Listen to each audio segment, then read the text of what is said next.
everybody for driving, for coming out, for making sure that we're gathered here in this evening, because we're here to queue up to transform this country and nothing less than that.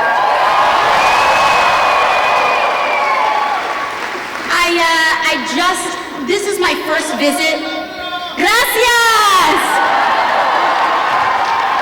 This is my first trip to Iowa ever in my entire life. And we landed, gracias, otra vez, eso. And we landed, and we got a huge warm welcome of the largest rally of the presidential cycle down in Council Bluffs in Iowa. And it was such an incredible evening, and then just this morning we turned out another 2,000 people in Des Moines for the climate summit. And now tonight we're looking at probably around another 2,000, 6,000 people in about 24 hours that we've rallied across the state. It's been such an incredible experience, and having this be my first time in Iowa, I've learned and experienced firsthand the incredible warmth and kindness that there is in this state. Just this morning, actually, I went out and I knocked doors. Because that's the work, okay?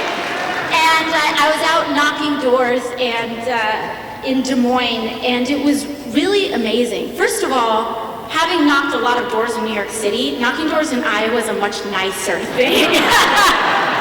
In New York, they're like, I don't want to change my cable. Like, leave me alone.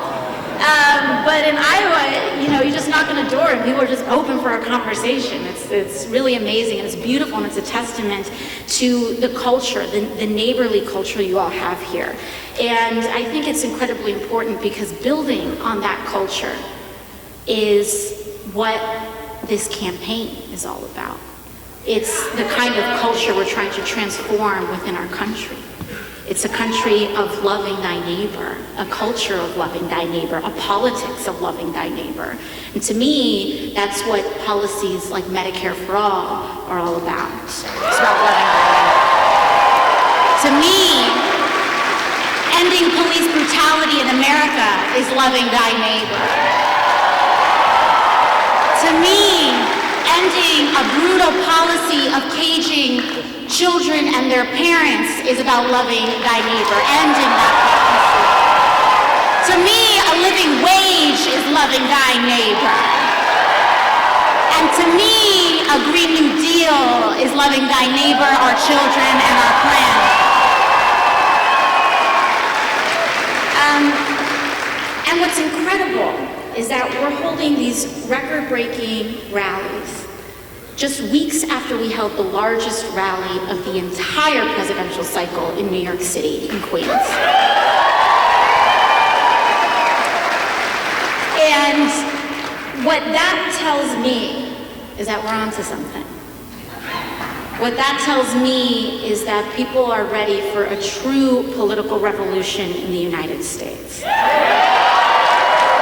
And I think what's important to really communicate with that, and what that means is that it's not a slogan.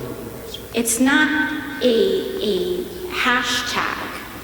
We're talking about actually transforming the center of power in the United States to focus on the working class. And it's been so long that since we have done that people don't even think it's possible. That's how long it's been. But this is not the first time we're trying to do this. We have been here before. We have mobilized our entire workforce and our entire economy before. We have fought for civil rights before.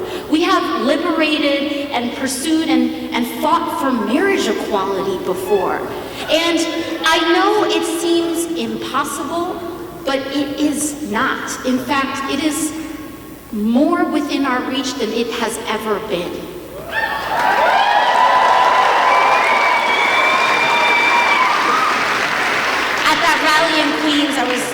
talking to folks, and one of the things that I mentioned was that it was just last February that I was waitressing at a taco joint in downtown Manhattan. It was just last February.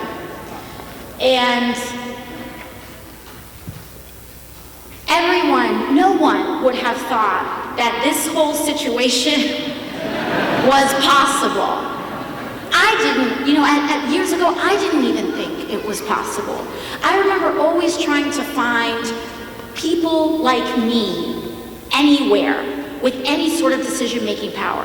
People that had worked the jobs that I had worked, people who had working parents that I had had, people that lacked any sort of special connection or social influence, being in charge or having a voice or saying anything. And I remember just not really seeing it and wondering if it was even possible.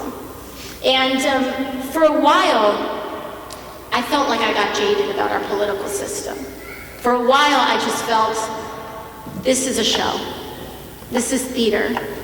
And that our politics don't actually work for us. And what I was mentioning earlier today about the climate summit is that politics at its best is about love, as I mentioned. And one of the reasons I think people get so cynical is because we're tired of having our heart broken all the time.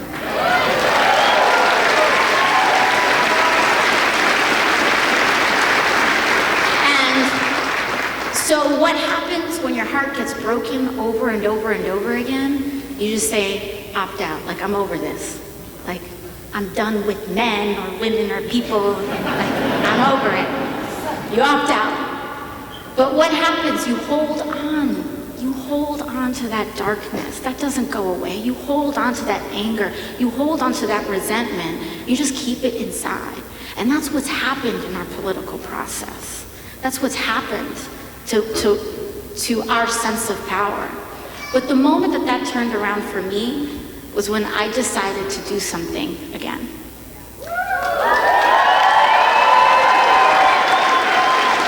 When I decided to knock on a door or go to a Black Lives Matter protest or head to Standing Rock or go to the border, I felt like I was part of something bigger than myself. And that is what a politics of love is all about. Because all of these issues are bigger than us individually. And because these problems are bigger than us, because these problems are universal, our solutions must be universal too.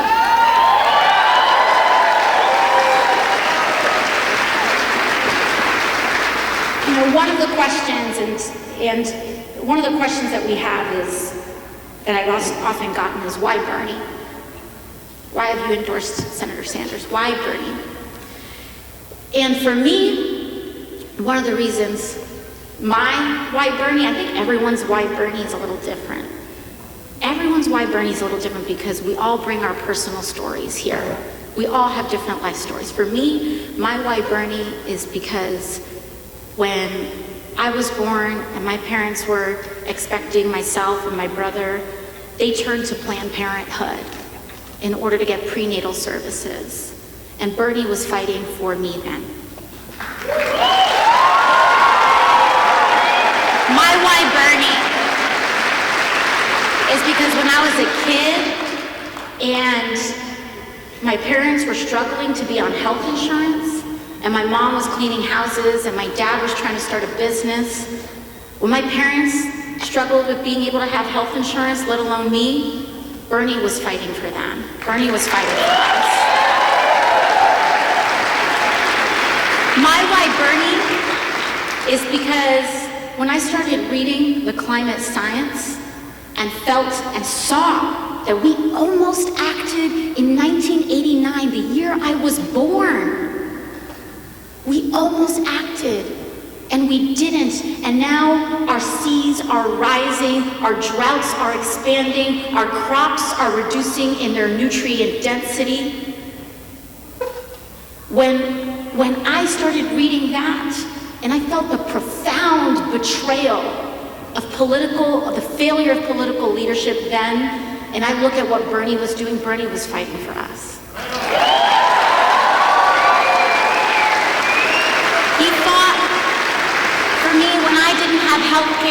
waitress. He fought for me when I graduated with $20,000, over $20,000 in student debt. He fought for me when I wasn't making a living wage. And so my why Bernie is because since he has fought for me, I want to fight for him.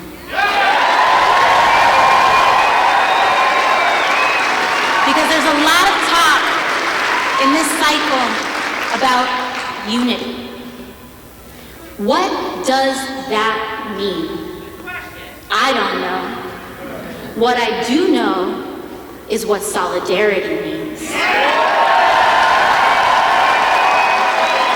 Solidarity means fight for someone you don't know.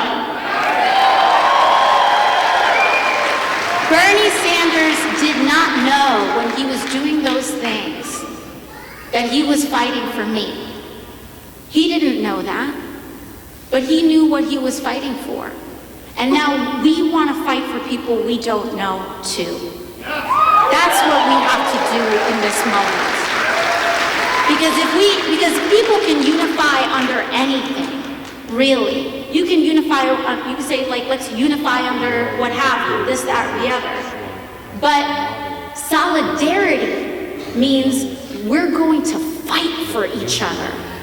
Solidarity is Medicare for all. If you don't have insurance, I don't want it. If you don't have insurance, I don't want this system that we have. It's a rejection of the system. And I don't. Solidarity means if you're not making a living wage, I don't want a system that accepts being paid people less than a living wage.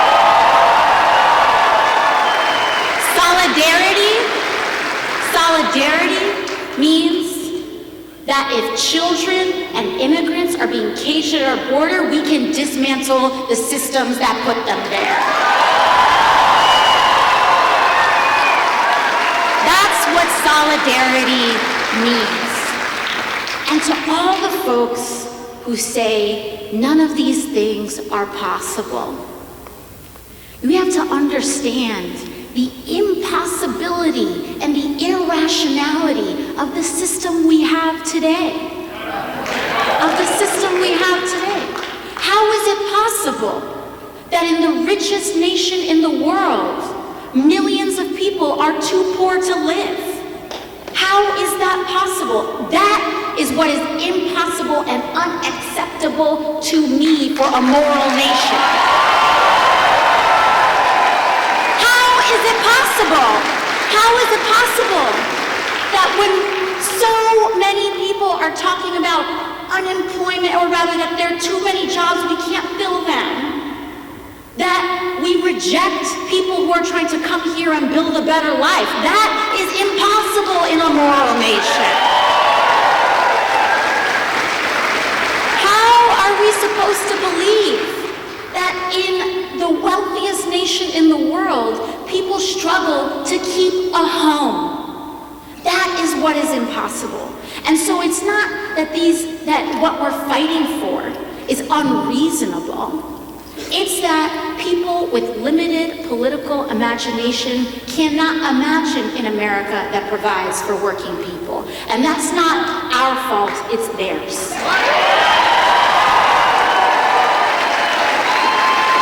Because there is more than enough.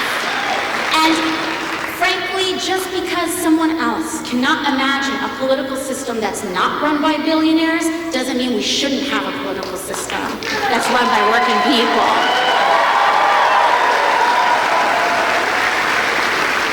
It's funny to me when we talk about a Green New Deal and people say, this is too ambitious, this is too big. It's almost as though they can't imagine us valuing anything else more in our budget than war.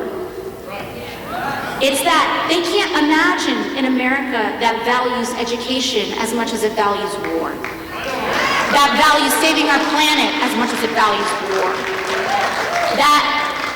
It's almost as though folks can't imagine a country that believes that saving our planet is more valuable than a Wall Street bank bailout. Because we paid for that just fine. think about some of our largest expenditures as a government and as a country, and they happened with the snap of a finger. You ever notice that? $2.1 trillion tax cut for billionaires and corporations happened like that, overnight. Wasn't that hard, was it? A multi-billion-dollar bank bailout to help reward the CEOs that took our homes away happened like that. That happened like that. So why is it that we need to wait 3 generations to guarantee health care to all Americans? Why is it that we have to be told that we need to wait until it's too late to act on climate change? And so we're being had. We're being had because all of this gaslighting in our political system is not true.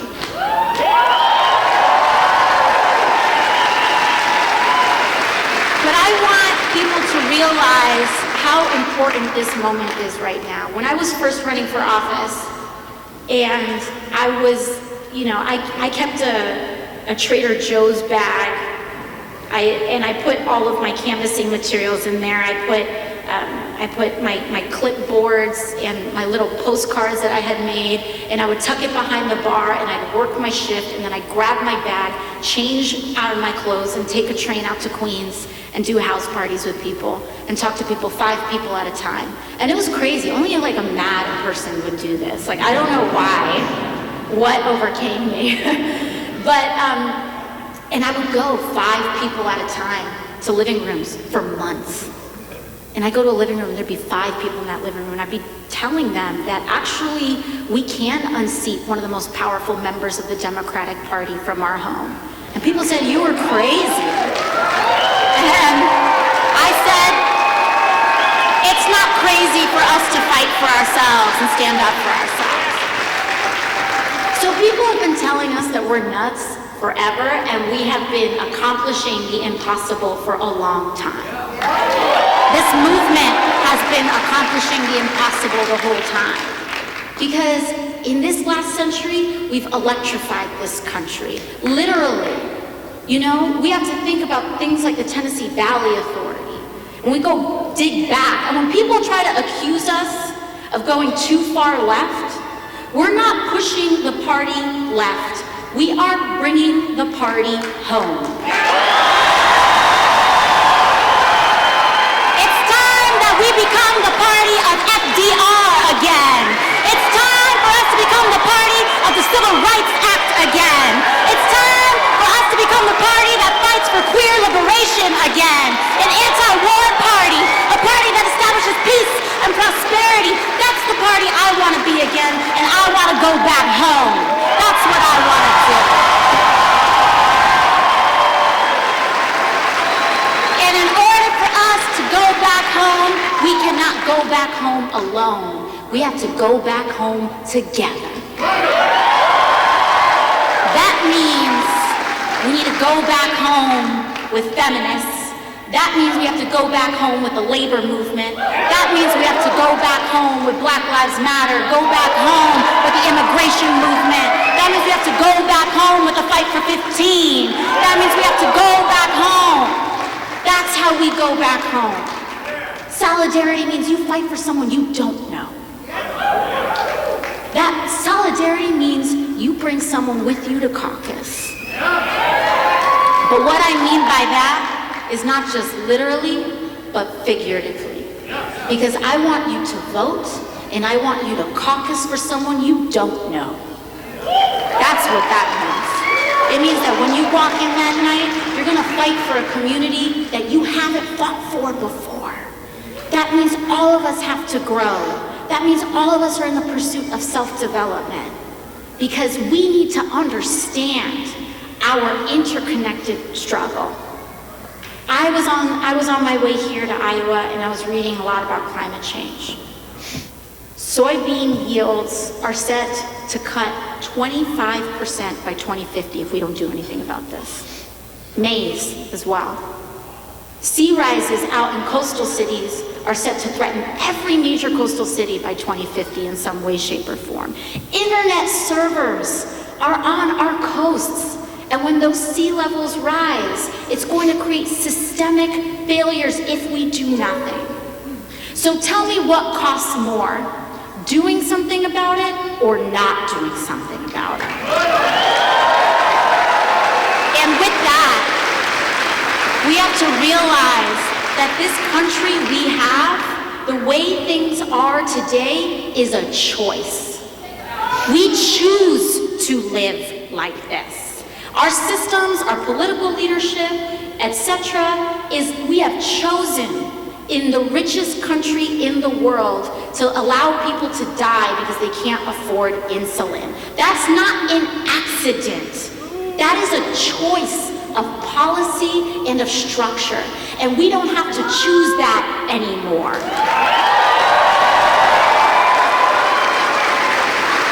But I need us to remember, we have to remember that this is not a show.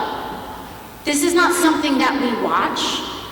This is not something that we watch on television. We don't watch the polls. We don't observe a political race. We gotta be in it. We change the polls. We don't watch the polls, we change the polls. We bring people with us to caucus. And we talk to people who have never been engaged or involved before. In my race, we won because we expanded the electorate 68% over the last off-year midterm election. That's the work that we have to do. And that's the kind of stuff that people say is impossible. But when you fight for someone that you don't know, you can accomplish, and we can accomplish the impossible. So we need to stitch this together. And let me tell you, it's working. There wouldn't be 2,000 people in here tonight if it wasn't working. But our future is not something that is guaranteed to us. Our future is not guaranteed to us. The quality of our future is not guaranteed to us. It's something in this moment that we have to fight for. And we're not going to get a shot like this again. Not at this time, not in this way. So we need to go for it all. We need to go for it all because 10% better is not much better at all. And so with that, I want to introduce to you my friend. A man that fought for all of us for so long, and now we're here in this moment to realize a vision of universality and solidarity. I'd like to introduce you all Senator Bernie Sanders.